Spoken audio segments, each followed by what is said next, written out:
Hello friends, எல்லாருக்கும் வணக்கம். Welcome back to மன்சட்டி. இன்றைக்கி நம்ம இந்த வீடியோவில் ரொம்பவே டேஸ்டியான ஹெல்த்தியான பால் கம்பு அல்வா எப்படி செய்யலாம் அப்படின்றத பற்றி தான் பார்க்க போகிறோம். வீடியோ ஸ்கிப் பண்ணாமல் கடைசி வரைக்கும் பாருங்கள். வீடியோக்குள்ளே போகிறதுக்கு முன்னாடி நம்ம சேனலை சப்ஸ்கிரைப் பண்ணாதவங்க சப்ஸ்கிரைப் பண்ணிக்கோங்க. கூடவே பெல் ஐக்கானே கிளிக் பண்ணிக்கோங்க. வாங்க வீடியோக்குள்ளே போகலாம்.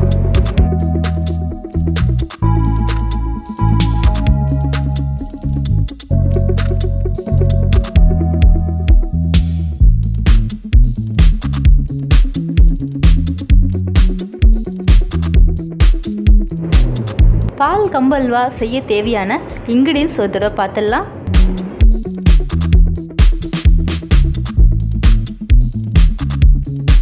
பால் கம்பு அல்வா எப்படி செய்யுதுன்னு பார்க்கலாம்.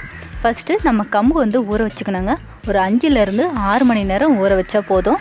நான் ஏற்கனவே ஊற வச்சுட்டேன் அப்படின்றதுனால இப்போ நான் இதை மிக்சியில் போட்டு நல்லா அரைச்சிக்க போகிறேன். இப்போ பார்த்திங்கன்னா நம்ம கம்பு அரைச்சி முடிச்சிட்டோம். இப்போ நாம் இதை வடிகட்டிக்கலாம். இந்த மாதிரி ஒரு காட்டன் கிளாத்தில் வடிகட்டிக்கோங்க. நீங்கள் ஃபில்டர் இல்லை சன்னி அந்த மாதிரி வடிகட்டுறீங்க அப்படின்னா அந்த திப்பி கொஞ்சம் கொஞ்சம் வரத்துக்கு வாய்ப்பு இருக்குது. இந்த மாதிரி காட்டன் கிளாத்தில் வடிகட்டும் போது திப்பிகள் இல்லாமல் நல்லாயிருக்கும். இப்போ நம்மக்கிட்ட நம்ம முதல்ல எடுக்கிற திக்கான கம்பு பால் இருக்குங்க. இப்போ நம்ம இதில் 2வது பால் 2 கப் சேர்த்துக்க போகிறோம். பார்த்திங்கன்னா இந்த அளவுக்கு கன்சிஸ்டன்சி இருக்கணும். அப்போ தான் அல்வா ரொம்பவே நல்லாயிருக்கும். அல்வா செய்ய ஸ்டார்ட் பண்ணுறதுக்கு முன்னாடி நம்ம முந்திரியும் பாதாமும் நல்லா வறுத்து வச்சுக்கலாம். அதுக்கு ஒரு கடாயில் 1 ஸ்பூன் அளவு நெய் விட்டுக்கோங்க. அது உருகுனதும் ஃபஸ்ட்டு நம்ம முந்திரி அதில் சேர்த்து நல்லா வறுத்துக்கலாம். ரொம்ப கோல்டன் ப்ரௌன் ஆகணும் அப்படின்னு இல்லைங்க, லைட்டாக செவந்து வந்தாவே போதும்.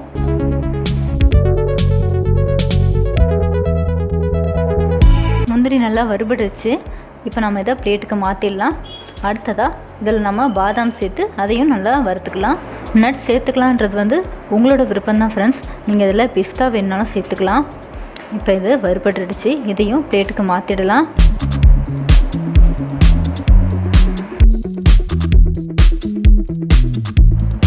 அடுத்ததாக நாம் அதே கடாயில் ஏற்கனவே எடுத்து வச்சுருக்கிற கம்பு பாலை சேர்த்துக்கலாம். கூடவே நல்லா காய்ச்சி ஆற வச்ச திக்கான பசும்பால் 1 கப் சேர்த்துக்கலாம்.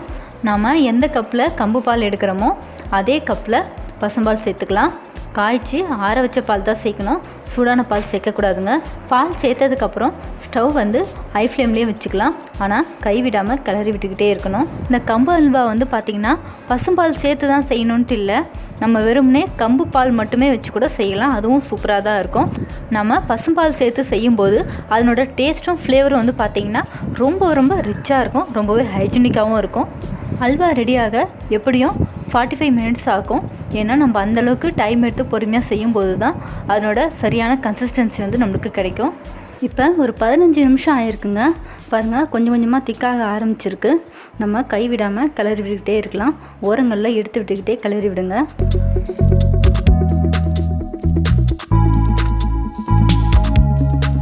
இப்போ பால் பார்த்திங்கன்னா நல்லா கொதிக்க ஆரம்பிச்சிடுச்சுங்க. அந்த கம்போட வாசனை அவ்வளோ சூப்பராக வருது.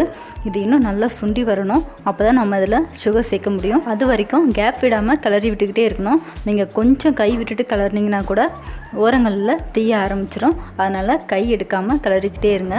கம்பில் நார்ச்சத்து அதிகமாக இருக்கிறதுனால நம்மளோட நரம்புகளுக்கும் கண்களுக்கும் ரொம்பவே நல்லதுங்க. கம்பில் நம்ம நிறைய உணவுகள் செய்யலாம். கம்பு கூழ், களி, கொழுக்கட்டை, இட்லி, தோசை, இந்த மாதிரி நிறைய வெரைட்டி செய்யலாம். இதை நம்ம தொடர்ந்து நம்மளோட உணவில் எடுத்துக்கும் போது நம்மளோட உடம்புக்கு நோய் எதிர்ப்பு சக்தியை அதிகமாக்கிறது மட்டும் இல்லாமல் நம்மளோட ஹெல்த்துக்கும் ஸ்கின்னுக்கும் அதிகமான பலத்தை கொடுக்கக்கூடியது தான் இந்த கம்பு. இப்போ நல்லா சுண்டி இருக்கு பாருங்கள்.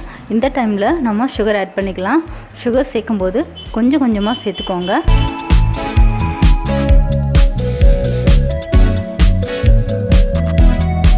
நீங்கள் சுகர் சேர்த்த உடனே பார்த்தீங்கன்னா கொஞ்சம் லூஸாக ஆரம்பிக்கும்.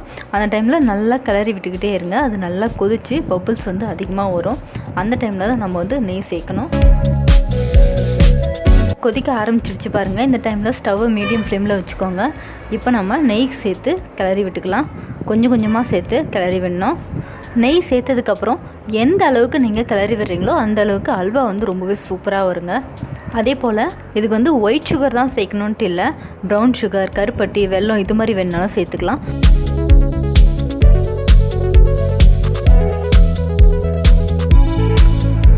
இப்போ பார்த்திங்கன்னா நல்லா சுண்டி இருக்குது. இந்த டைமில் நம்ம இன்னும் கொஞ்சம் நெய் சேர்த்து கிளறி விட்டுக்கலாம். ஸ்டவ் வந்து மீடியம் ஃப்ளேம்லேயே இருக்கட்டும்.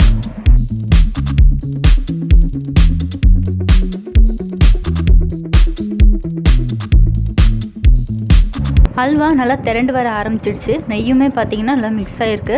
இந்த டைமில் நான் என்ன செய்ய போகிறேன் அப்படின்னு பார்த்தீங்கன்னா, கலருக்காக கொஞ்சமாக கேரமில் ஆட் பண்ணியிருக்கேன். நீங்கள் ஃபுட் கலர் வேணால் கூட ஆட் பண்ணிக்கோங்க.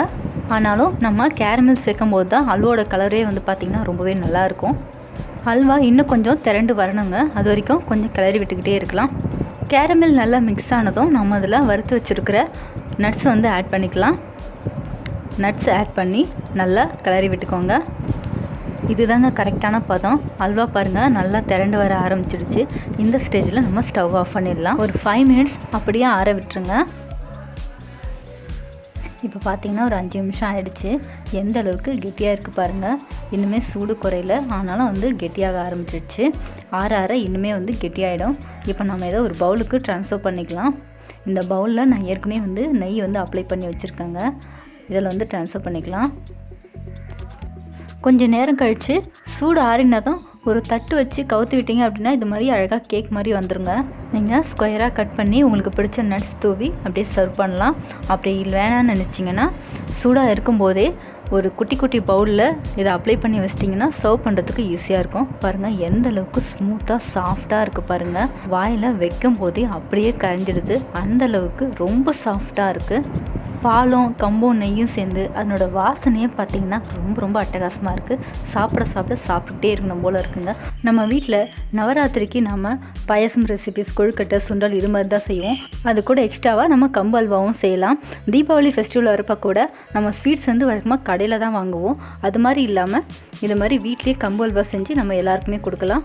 ரொம்பவே புதுமையாகவும் ரொம்ப டேஸ்ட்டாகவும் இருக்குங்க. இந்த ரெசிபியை நீங்களும் ட்ரை பண்ணி பாருங்கள். எப்படி இருந்ததுன்றதை மறக்காமல் எங்களுக்கு சொல்லுங்கள். இந்த வீடியோ உங்களுக்கு பிடிச்சிருந்ததுன்னா லைக் பண்ணுங்கள், கமெண்ட் பண்ணுங்கள், ஷேர் பண்ணுங்கள். மறக்காமல் நம்மளோட சேனலை சப்ஸ்கிரைப் பண்ணுங்கள். கூடவே பெல் ஐக்கானை கிளிக் பண்ணுங்கள். தேங்க்ஸ் ஃபார் வாட்சிங்.